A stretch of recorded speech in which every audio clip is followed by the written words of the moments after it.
بسم الله الرحمن الرحيم الحمد لله رب العالمين والصلاة والسلام على أشرف الأنبياء والمرسلين وعلى آله وصحبه أجمعين أما بعد السلام عليكم ورحمة الله وبركاته.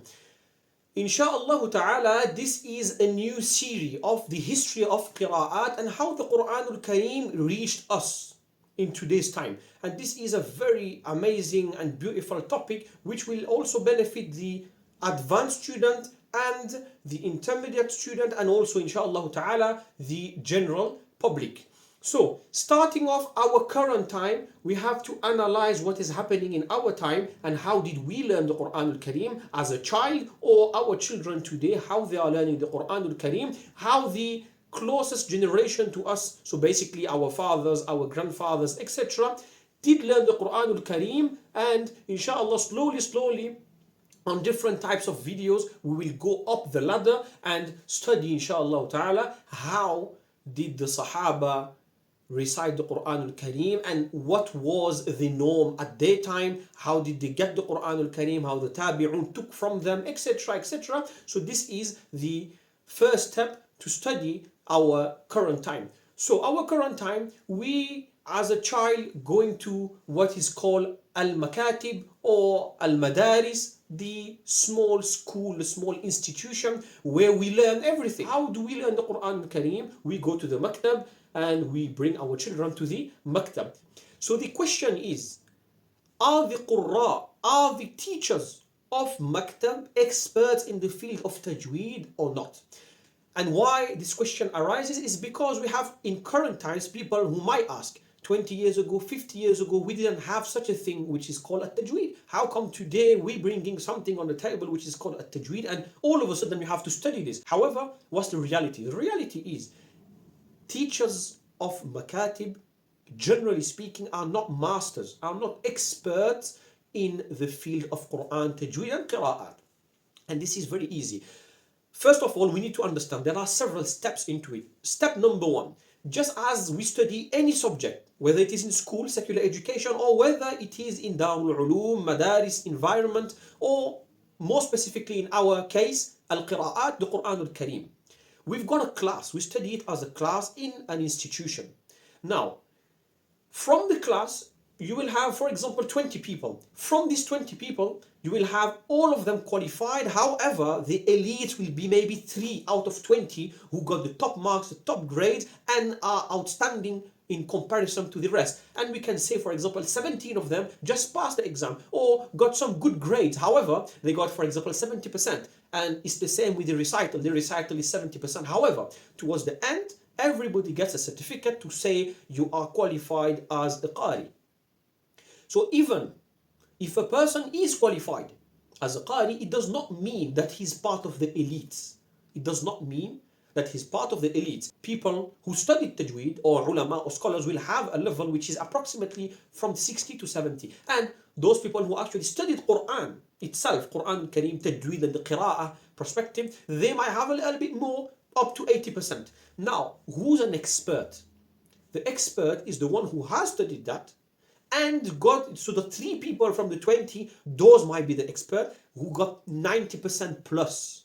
And then, for example, if those same students go to the Arab world, remember, Al-Quran al-Kareem is in Arabic, the Arab have a fadila. The Arab have definitely a big advantage in regards to the pronunciation in the way of reciting the Quran al-Kareem. It doesn't mean we can't equal them. It means that we have to do extra effort to reach their level, if that makes sense. So, by going to an expert teacher of Quran al-Kareem, tajweed and qira'ah in the Arab world, this is when a person can test himself. If that teacher testifies and says, you are reciting the Quran al-Kareem very good, and basically approves of your 90% plus, it means, inshallah ta'ala, hopefully you are from the expert group of Quran, tajweed and qira'ah, inshallah ta'ala. So this is very simple. Number 2, the reason why tajweed was not implemented fully by the generations is because they were not taught by an expert qari. They might be qualified or not. So the reason is many people came to Islam, mashallah, and the demand was so high. We want to study the Quran al-Kareem. We have no teachers. And the experts, they cannot fulfill that teaching for the whole population and everywhere in the world, because we've got always this little experts, little amount of experts, and you'll have a lot of general scholars, general level, standard level, or maybe even in our previous time, in our father's time, in our grandfather's time, in India, etc., you won't even have those experts. You will mostly have huffaz of the Quran al-Kareem, they memorize the Quran al-Kareem. Nobody is here to teach. So Alhamdulillah, they stood up and they actually started to teach the Quran al-Kareem. And this is the reason why those students, so our grandfather, our father, etc., did not study the Quran al-Kareem with Tajweed fully, with a full Tajweed. So now that teacher, Alhamdulillah, he tries his best and brings the student to nearly his own level, 50-60%. And that's the only thing he can do. We cannot take him further because himself does not have that, for example, 85-90%. He doesn't have it himself. How can he take his student to that level? So this is, inshallah ta'ala, simple math. We understand very easily from these examples why the expertise of Tajweed and Qira'ah was not common, because of majority of people would come study the Quran al-Kareem. We don't have enough experts, so anybody has to go step up. Those people who are a little bit better than the mass would step up and teach the rest, and then inshallah, when they reach that same level, that's it, it's done. And this is exactly what happened in the previous generation. And you can have a look, inshallah, look at the history. You can ask our own fathers, our own grandfathers, and they will all tell you this. We did not study such a thing as Tajweed. We did not know exactly what it was. Today, the situation, alhamdulillah, has completely changed, and the access to those scholars are way more available on the market. You have online, you've got everything, inshallah, today very easily to find those people. At that time, as you know, the technology wasn't at its peak. It wasn't even there. So now how people would know? Alhamdulillah, today we don't have that many excuses as the past and why we didn't study Quran properly, and this is something to note. Alhamdulillah, I know many of the youngsters will watch this video, so you need to understand as well, everything has evolved with the technology, and our current situation is not as the previous people. Therefore, we cannot criticize them as well, because they tried their best. They tried their best, and the teachers tried their best. So we can't really blame them that you don't know how to recite. This is not something to do. But we, as the new generation, we need to understand we've got experts which are widely available today, although they're still small in amount, but you can access them very easily in comparison to before, and you will know who are these people, inshallah ta'ala. So we should do the effort and go to recite the Quran al-Kareem properly, inshallah ta'ala. Now, just as a study of a simple fact and a very interesting point, Allama Khaqani rahimahullah ta'ala, who died in approximately 930s, 936 in our current calendar, so we are in 2023, and he passed away approximately on those time, 936. So in his lifetime, he wrote a kitab, and the first recorded kitab to be written in the field of Tajweed and Qira'ah, which is called Al-Khaqaniyya, Al-Manzumatul Khaqaniyya, very known kitab, very respected kitab, beautiful kitab, mashallah, in form of poetry, Arabic poetry, and if you learn this, it's inshallah ta'ala amazing. So inside, at his time, he's already mentioning these issues that's been happening, and people are kind of not reciting the Quran al-Kareem with Tajweed, and he's explaining the reason. He's saying, أَيَا قَارِئَ الْقُرْآنِ أَحْسِنْ أَدَاءَهُ, O person of the Quran, or reciter of the Quran al-Kareem, أَحْسِنْ أَدَاءَهُ, make sure you recite the Quran al-Kareem beautifully.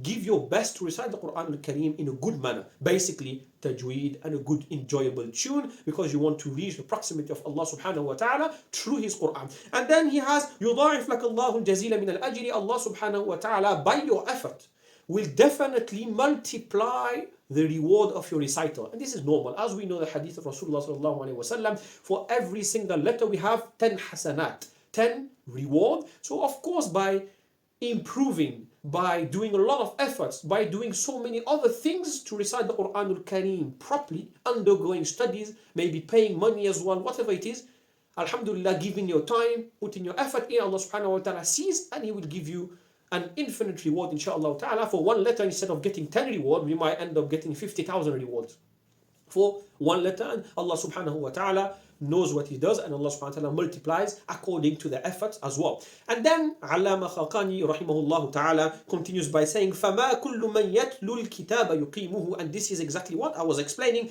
It's not every person that recites the Quran al-Kareem, يُقِيمُهُ, recites it correctly.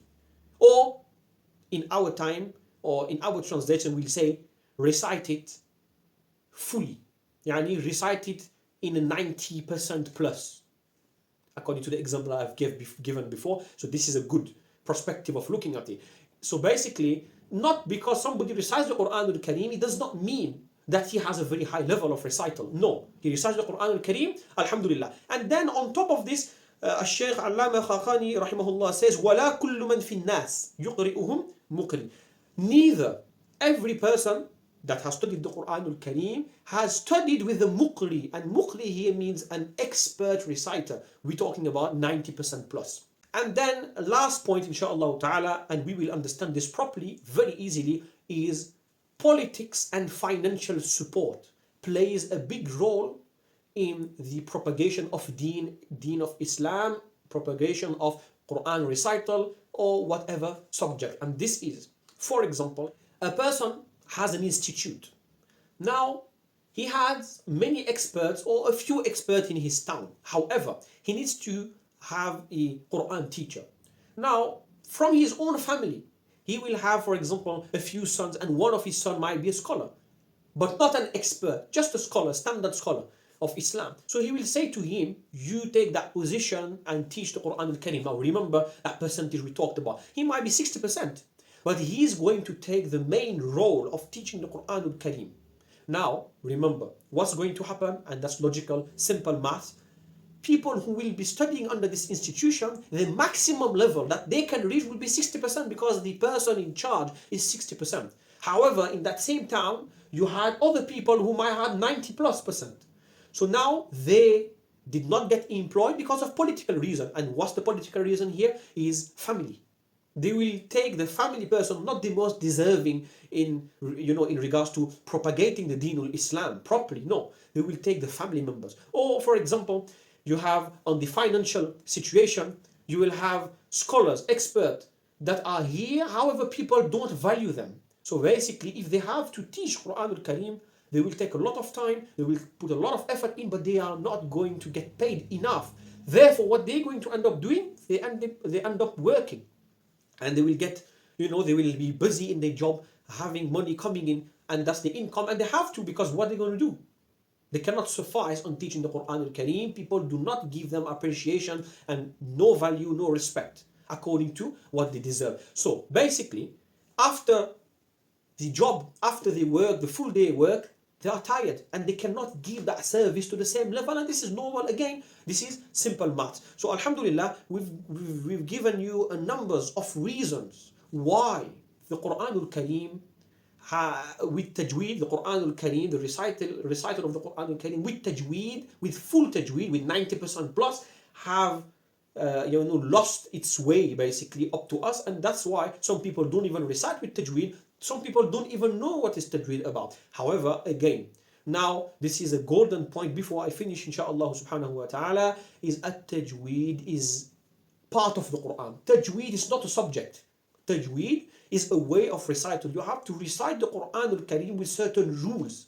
It's not our choice. We can't choose. There is a way of reciting the Quran al-Kareem. We need to recite. If we start reading English anyhow we want, for example, if I read English with a French accent, it doesn't make sense.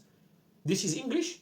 Number one, you need to know what you're reading. Number two, you have to pronounce it properly. Otherwise, the other person won't even understand what you're talking about. And then you have different accents in English, etc., etc. So again, this is a very clear example of why as well we have Arabic. The Quran was sent in Arabic. We need to know and we need to recite the Quran al-Kareem in an Arabic format, and this is normal, inshallah subhanahu wa ta'ala. Therefore, I hope this video was very useful, inshallah, to understand why Tajweed got lost in the process. And it is normal. We cannot blame the predecessors, because again, they tried their best. Inshallah ta'ala, Allah subhanahu wa ta'ala reward all of them and accept all of them. As a new generation, we need to strive and make effort, inshallah ta'ala, to bring more goods and to recite the Quran al-Kareem better than before, because we've got the resources in comparison to before. We've got the technology and we've got many more experts that are available in the world actually now in comparison to before. May Allah subhanahu wa ta'ala give us the opportunity to better our Quran al-Kareem and to be closer to Him, inshallah ta'ala. Wa akhiru da'wana anil hamdulillahi rabbil alameen. Assalamu alaikum wa rahmatullahi wa barakatuh.